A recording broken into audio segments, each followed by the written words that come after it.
भगवान को छोड़ करके और जो दूसरी ओर जाते हैं वो समझ लो कि अमृत के बदले विष का सौदा कर रहे हैं। तो कहने का आशय ये है, ये इसका तात्पर्य इसमें नहीं है। और आमिष पहले अर्थ है विवाह। विवाह माने विवाह। विवाह से मैथुन सुख की पूर्ति हो रही है, तो उसमें प्रवृत्त कराने में वेदों का तात्पर्य नहीं है। महाभाष्यकार पतंजलि जी ने क्या लिखा है, तत्र धर्मेण किं क्रियते। महाभाष्य के पस्वसान्निक में धर्म की क्या आवश्यकता है, तो वहां भगवान पतंजलि कहते हैं धर्म नियमक क्रियते, धर्म नियमक क्रियते, इदम कार्यम इदम अकार्यम। धर्म से क्या होता, व्यवस्था बनती है धर्म से। जैसे उदाहरण देते हैं कि शाली मांसादिन्यपि व्रतयितुम शक्यम। उपवास का दिन आवे तो साली नाम का भात बना करके और खूब बढ़िया उर्द की दाल और चकाचक घी डाल के खूब खा लो। बोले नहीं नहीं भाई, ये से व्रत नहीं होगा। तत् शास्त्रेण धर्म नियमक क्रियते, पयो व्रतो ब्राह्मणः, यवागु व्रतो राजन्यः, आमिक्षा व्रतो वैश्य इति। तो शास्त्र नियम बनाता भी व्रत करना है तो ब्राह्मण हो तो केवल दूध पी के व्रत करो, क्षत्रिय हो तो लपसी खा के व्रत करो, वैश्य हो तो छेना की मिठाई खा के, छेना खा करके व्रत करो। ये सब के लिए विधान बनाया है। हर चीज में समानो खेद विगम गम्याम चागम्याम प्रति, गम्या अगम्या के प्रति वासना की पूर्ति तो समान है, पर शास्त्र नियम करता इयम गम्या इयम अगम्येति, ये गम्या है और यह अगम्या है। तो ये व्यवहार की बात हुई। अब मांस की बात सुन लीजिए।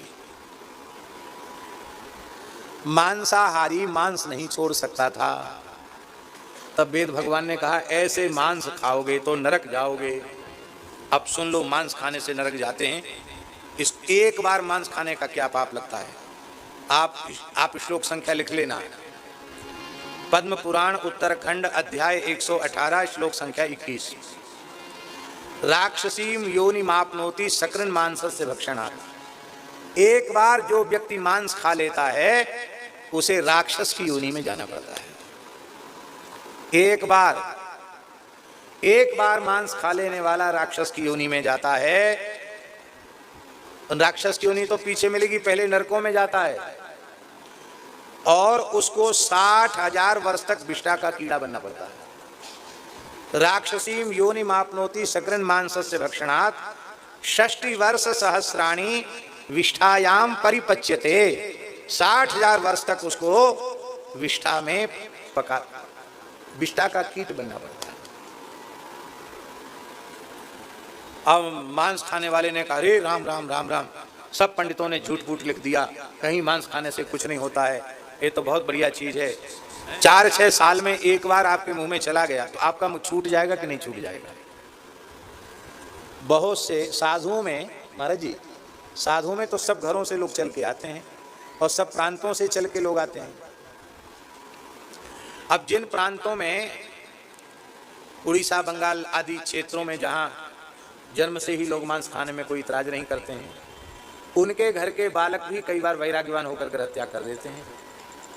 तो फिर क्या द्वारा उनकी वृत्ति उस गंदगी की ओर जाती है? बिल्कुल नहीं जाती। क्यों नहीं जाती? छूट गया तो छूट गया। तो मांस खिलाने में वेद का तात्पर्य नहीं है, मांस छुड़ाने में वेद का तात्पर्य है। लोके व्यवाया मिस मद्य सेवा। मद्यपान, मद्यपान कितना बड़ा पाप है। देखो, हम आप कहाँ पैदा हुए हैं? भारत में। किस युग में पैदा हुए हैं? कलयुग में। पर हम सतयुग में जी सकते हैं। भले ही भगवान ने हमको कलयुग में पैदा किया है, पर हम हरिगुरु संतों की कृपा से कलयुग में जन्म लेकर भी सतयुग में जी सकते हैं। कैसे? 5 दोषों का त्याग यदि कोई इस युग में कर देता है तो कलयुग में जन्म लेकर भी वो सतयुग में जी रहा है।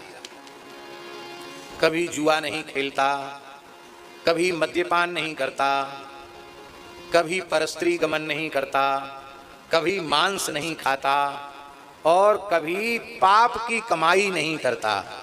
ये 5 चीजें नहीं करेगा और इन 5 दोषों से बचकर अपने जीवन का निर्वाह करता, तो कलयुग में पैदा होकर भी वो सतयुग में जिया। कलयुग में पैदा हुए ये हमारी मजबूरी है, पर कलयुग में पैदा होकर कलयुग के दोषों में डूबे रहे ये हमारी मजबूरी नहीं है, ये हमारा अधिकार है कि हम कलयुग में जन्म लेकर भी सतयुग में जी सकते हैं। ये हमारा अधिकार है। इन दोषों का हम सर्वथा त्याग कर दें। अब सत्संग में सब प्रकार के लोग बैठते हैं, कुछ ऐसे भी होंगे जिनसे ये गलती बन गई होगी, या तो मद्य का सेवन कर लिया होगा, या मांस खा लिया होगा, अथवा व्यभिचार का पाप बन गया होगा उनसे। अब भूल होनी थी सो हो गई, क्या किया जाए, अब क्या करें। इतना भयंकर एक बार मांस खाने से नरकों में जाना पड़ता है, 60,000 वर्ष तक विष्टा का कीट बनना पड़ता, फिर राक्षसी योनि प्राप्त होती है। तो सुन के विचारों को हताशा निराशा हो जाएगी। तो हमें नरकों में न जाना पड़े और हमारा कल्याण हो जाए, इसका उपाय क्या है? बहुत ध्यान से सुने ये बात, बड़े रहस्य की और बड़े तत्व की बात है जो हम कहने जा रहे हैं। कलि संतरण उपनिषद है, जिसमें हरे राम राम राम हरे हरे, हरे कृष्ण कृष्ण कृष्ण हरे हरे, इस 32 अक्षर वाला 16 नाम वाले महामंत्र के महात्म्य का उपदेश किया गया है। ब्रह्मा जी महाराज नारद जी को कलि संतरण उपनिषद सुना रहे हैं।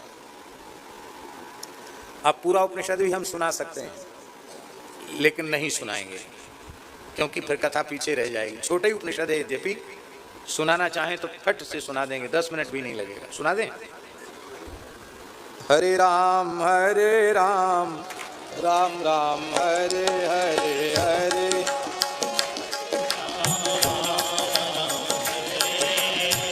हरे कृष्णा कृष्णा कृष्णा हरे हरे,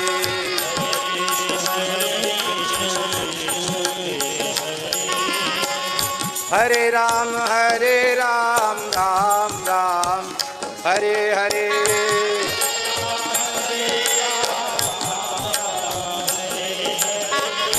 हरे कृष्णा कृष्णा कृष्णा हरे हरे, हरे राम राम हरे हरे, हरे कृष्णा कृष्णा हरे हरे, हरे राम राम हरे हरे, हरे कृष्णा कृष्णा हरे हरे, हरे राम राम हरे हरे, हरे कृष्णा कृष्णा हरे हरे, हरे राम राम हरे हरे, हरे कृष्णा कृष्णा हरे हरे, हरे राम राम हरे हरे, हरे कृष्णा कृष्णा हरे हरे, हरे राम राम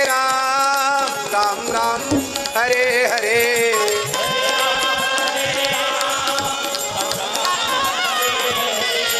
हरे कृष्णा कृष्णा हरे हरे, हरे राम राम हरे हरे,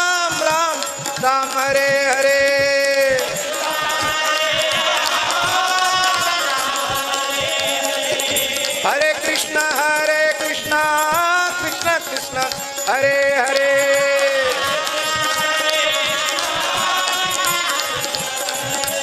हरे राम राम हरे हरे, हरे कृष्णा कृष्णा हरे हरे, हरे राम राम हरे हरे,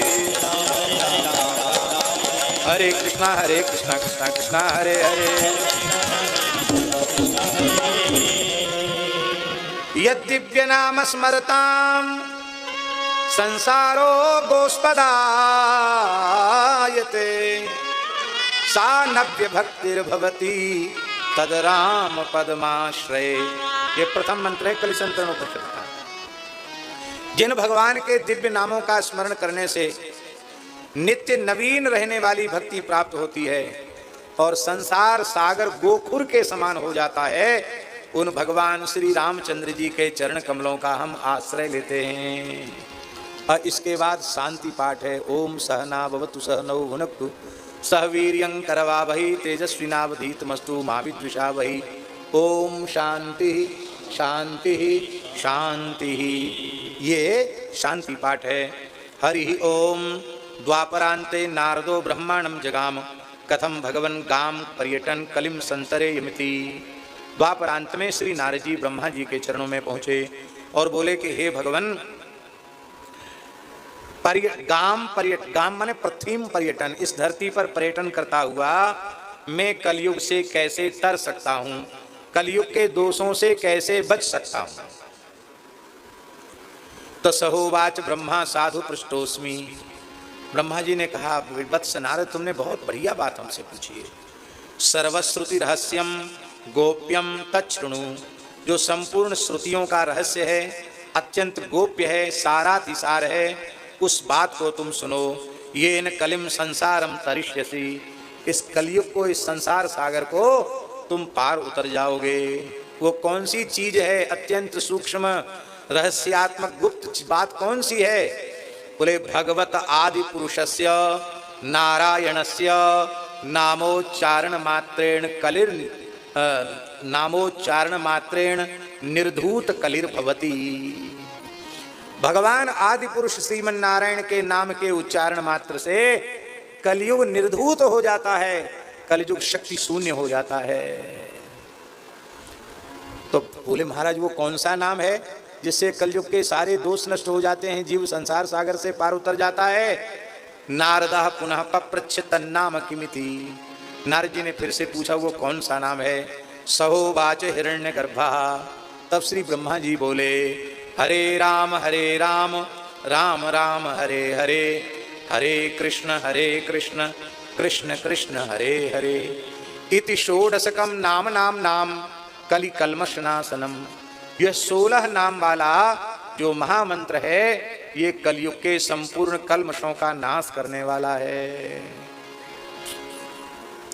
आगे क्या बात लिखी है कलिसंतरण में, सुनिए। नातः परतरोपायः सर्व वेदेषु दुष्यते। समस्त वेदों में इससे श्रेष्ठ जीवों के कल्याण का कोई दूसरा साधन नहीं है। ये बात ब्रह्मा जी बोले, सर्व वेदेषु, जीवों के कल्याण का इससे बढ़कर कोई साधन नहीं है। इति षोडश कला व्रतस्य जीवस्यावरण विनाशनम। ये जीव भी 16 कला वाला है, ये 16 कला ही माया की इसका आवरण है। तो जीव के समस्त प्रकार के आवरणों को मिटा देने वाला ये 16 नाम वाला 32 अक्षर वाला ये महामंत्र है। कहते इस महामंत्र का जो आश्रय लेते हैं, ततः प्रकाशते परम ब्रह्म। उनके अंतःकरण में ब्रह्म ज्योति प्रकाशित हो जाती है। कैसे? बोले मेघा पाए रवि रश्म मंडली वेती। जैसे बादल आ जाते हैं तो सूर्य ढक जाता है, और बादल हट गए तो सूर्य का प्रकाश दिखाई पड़ने लग जाता है। तो इस मंत्र के प्रभाव से कलयुग के बादल छट जाते हैं, हट जाते हैं, और भगवान का प्रत्यक्ष दर्शन होने लग जाता है। इतना बढ़िया मंत्र है, इतनी इसकी महिमा है। वेदों में इससे श्रेष्ठ जीवों के कल्याण का दूसरा साधन ही नहीं है। तो महाराज इसकी विधि बताओ, इसका अंगन्यास करन्यास बताओ, इसका साप विमोचन बताओ, किस दिशा में बैठ के जपें, किस आसन पर जपें, हैं? कितनी बार प्राणायाम करें, कितनी बार भूत शुद्धि करें, इसकी विधि तो बताओ। पुनर्नारदः पप्रच्छ भगवन कोश विधि रीति। हे भगवान, इसकी विधि क्या है?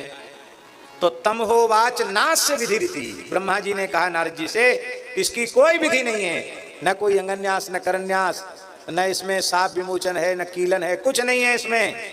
सर्वदा शुचि असुचिर वा पठन ब्राह्मण सलोकताम समीपताम स्वरूपताम सायुज्यताम एति। कहते हैं सदा सर्वदा इस मंत्र का जप करके, चाहे पवित्र अवस्था में हो, पवित्र अवस्था में हो, ब्राह्मण सालोक के सामीप्य सारूप्य सायुज्य जिस प्रकार का भी मोक्ष चाहेगा मिल जाएगा। अब यहाँ ब्राह्मण शब्द है। ब्राह्मण शब्द का अर्थ क्या है? ब्राह्मण यहाँ संपूर्ण मानव जाति का उपलक्षण है। बहुत ध्यान से सुने। ब्राह्मण जो है ना वो मस्तक है विराट का। मस्तक के बिना धड़ की पहचान होती है?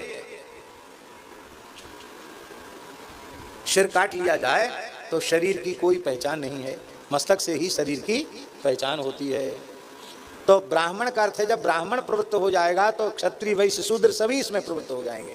इसलिए ब्राह्मण का अर्थ ये मत लेना यहाँ कि इस मंत्र में केवल ब्राह्मण का अधिकार है, मनुष्य मात्र का इसमें अधिकार है। अब सुन लो जो बात हम कह रहे थे कि कथनचित मांस खा लिया हो, व्यभिचार का पाप बन गया हो, ब्रह्म हत्या जैसा पाप भी हो गया हो, और महाराज जी मद्यपान जैसा पाप हो गया हो, वीर हत्या का पाप हो गया हो, तो नरकों में न जाना पड़े और कल्याण हो जाए, कैसे? कोई साधन बताइए।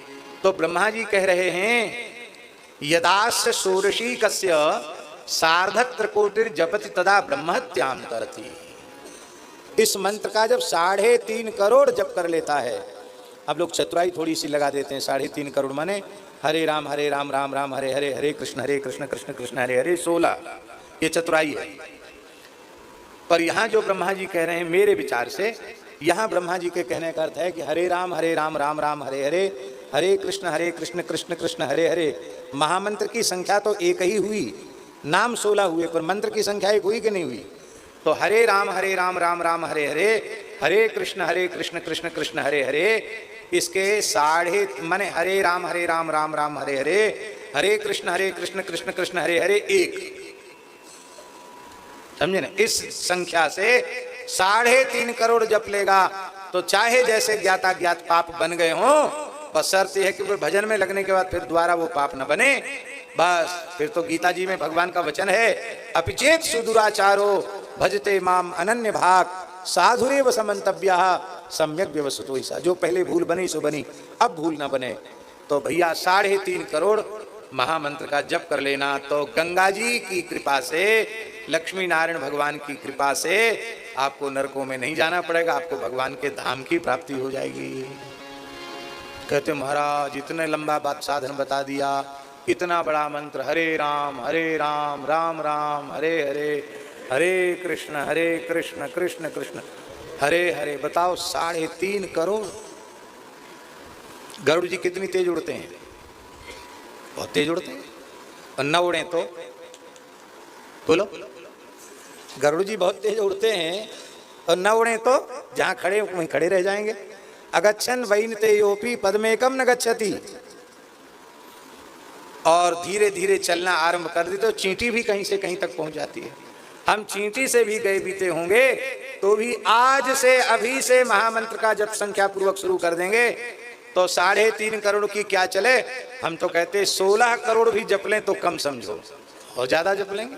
अभी आपने सुना कि ब्रज के महान सिद्ध संत श्री राधे श्याम बाबा ने 56 वर्ष में झाड़करी के जंगल में 1 दोना छाछ पीकर, इतना गुड़ खा करके 56 वर्ष में हरे राम राम राम हरे हरे, हरे कृष्ण कृष्ण कृष्ण हरे हरे, इस मंत्र के 100 करोड़ जप किए, 1 अरब जप किया इस संख्या से महाराज जी। तो अब 16 नाम की संख्या लो तो 16 अरब नाम का जप किया उन्होंने। आप सोचो, संत दादू दयाल जी के बारे में तो है कि उन्होंने अपने जीवन में 1 खरब राम नाम का जप किया था। कितना? 100 करोड़ का 1 अरब, 100 अरब का। बहुत से लोग सोच रहे होंगे, पढ़े लिखे लोग ज्यादातर, कि झूठ बोलने का ठेका इन्होंने ही ले रखा है। दूसरों को तो उपदेश करते हैं कि सत्य बोलो, खुद महा झूठा है। अरे बताइए, 1 खरब कोई नाम जप सकता है? भाई हमको तो कोई ऐसा कह दे कि अमुक महात्मा ने 100 खरब नाम जप लिया तो पता नहीं क्या बात है, हमारे मन में तो शंका संदेह होता नहीं। क्यों नहीं होता? क्योंकि हम यह भगवत कृपा से, गुरु कृपा से, संत कृपा से जानते हैं कि जब नाम महाराज कृपा करते हैं तो रोम रोम हर ठौर से भाई ररंकार धुनि होए सदाई, रोम रोम से भगवान नाम प्रकट होता है। 3.5 करोड़ रोमकूप हैं, एक एक क्षण में 3.5 करोड़ प्रकट हो रहे, कौन गिनती करेगा? और नाम खुलता है तो बंद नहीं होता है, दिनों रात चलता है। अरे महाराज हाहाकार मच जाती है, जैसे हजारों हजारों लाखों करोड़ों लोग एक साथ चिल्लाएं कैसे होगा, ए हाहाकार मच गई, ऐसे महाराज जी नाम की हाहाकार मच जाती है। और फिर सीताराम जी को, लक्ष्मी नारायण जी को, राधा कृष्ण जी को बुलाना नहीं पड़ेगा, फिर वे बिना बुलाए आ जाएंगे। रोम रोम हर ठौर दे भाई, रोम रोम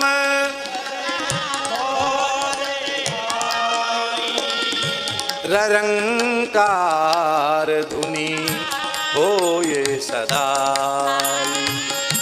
ररंकार धुनी हो ये सदा। राम सिया सबके पितु माई, राम सिया सबके पितु हरदम सन्मुख परें दिखाई, हरदम सन्मुख परें दिखाई, हरदम सन्मुख परें दिखाई, हरदम सन्मुख परें दिखाई। आज से अभी से लग जाओ मंत्र के जप में, जप में 3.5 करोड़ कोई बड़ी बात नहीं है, इससे भी कई गुना ज्यादा आप सब जपने में समर्थ हो, बस लग जाओ।